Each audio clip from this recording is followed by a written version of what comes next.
First division, according to the mode of execution.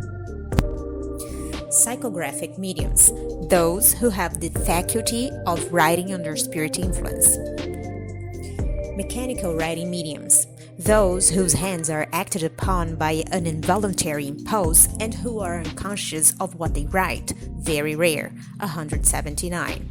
Semi-mechanical mediums, those whose hands are made to write involuntarily, but who are conscious of the words or the phrases thus written by them. These are the commonest of all, 181. Intuitive mediums, those with whose thoughts the spirit communicates but whose hands are guided by their own will.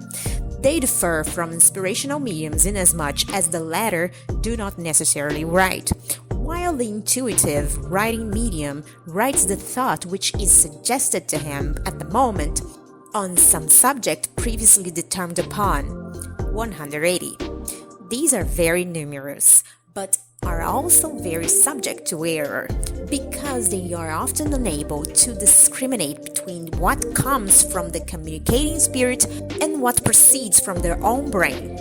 Polygraphic mediums, those whose writing changes with the spirit who communicates, or who reproduce the handwriting of the spirit when in the flesh. The first of these are very common, but those who obtain the reproduction of the handwriting are much less so. 219.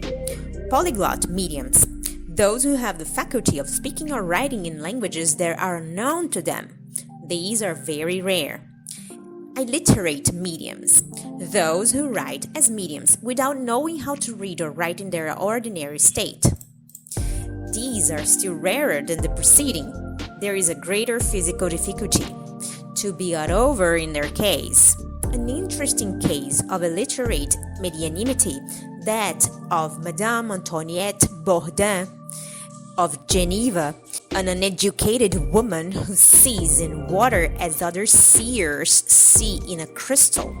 Her curious book, entitled La médiumnité dans un verre d'eau, Medianimity in a Glass of Water, narrate various visions that were thus seen by her, and that were written down from her descriptions. By an amanuensis, she herself not knowing how to write. Her second book, entitled Entre deux globes, Between Two Globes, is a beautiful little spiritist romance, equally charming in substance and in style, that was read aloud by her from a series of printed tables seen by her in a glass of water, and, like her first book, was written down word for word under her dictation.